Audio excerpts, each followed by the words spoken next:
Bonjour à tous. Comme vous le constatez, derrière moi, vous le voyez, il a plu. Et c'est normal, parce que c'est le printemps. Et il est nécessaire d'ailleurs qu'il pleuve dans cette période-là. C'est la période où les champs vont être préparés, où il est important que la pluie vienne pour véritablement imprégner le sol et permettre que dans les mois qui viennent, les moissons soient abondantes et qu'elles soient fournies.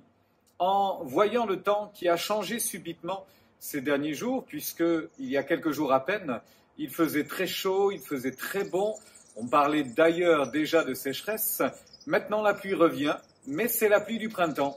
Et cette notion de pluie du printemps m'a ramené à ce texte de l'Écriture où il est parlé que Dieu enverra la pluie de l'automne et ensuite la pluie du printemps. Dans le livre du prophète Joël, il est fait mention d'ailleurs de cette pluie bienfaisante qui vient du ciel.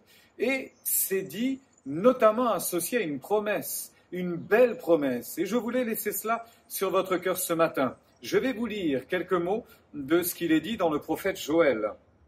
Il est question d'un temps d'épreuve. Il est question d'un temps très difficile, d'un temps où il y aura vraiment des difficultés. Et c'est imagé par l'ennemi du Nord, des invasions ont détruit le pays, ont fait du tort aux populations. Et voici ce qu'il est dit. Alors que l'ennemi sera là, alors que l'ennemi vous aura fait du tort et aura laissé derrière lui un pays désolé, il est dit, il a fait de grandes choses, mais il s'est enorgueilli d'avoir fait de grandes choses. Or, voilà la promesse. Ô terre, sois sans crainte, réjouis-toi, l'Éternel fait de grandes choses.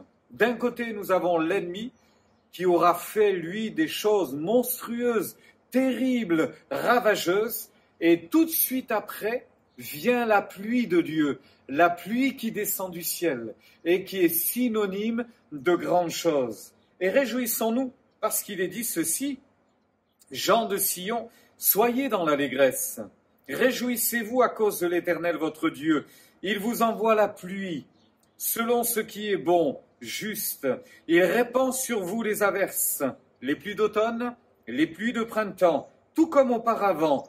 Alors les greniers se rempliront de grains, les pressoirs regorgeront de vin nouveau et d'huile. Je vous dédommagerai, je compenserai pour vous les années qu'ont dévoré les sauterelles, les criquets, les grillons, vol de sauterelles, ma grande armée que j'avais déployée contre vous, vous mangerez à satiété et vous louerez l'Éternel votre Dieu qui accomplit pour vous des choses merveilleuses.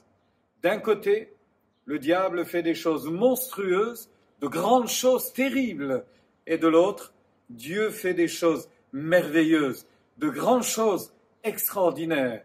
Alors aujourd'hui, soyez confiants, il y a la pluie qui vient après la terrible période de l'hiver et d'une manière morale et spirituelle. On peut comprendre ces temps de désert où on a soif d'autre chose. Eh bien, la pluie vient. Et Dieu, dans sa grâce, parce que le printemps amène toujours la bénédiction, nous croyons que la grâce de Dieu sera sur nous, que la grâce de Dieu vous accompagnera, que sa bénédiction vous fortifiera. Soyez remplis de joie. Dieu va faire des choses merveilleuses. Il va compenser, il va remplacer ces années de famine et de disette par des années d'abondance et de richesse spirituelle. Il va combler vos cœurs de joie, il va vous guérir, il va vous relever parce qu'il est bon, parce qu'il aime ses enfants et parce qu'il est notre Dieu. Que Dieu vous bénisse et qu'il vous accompagne aujourd'hui encore.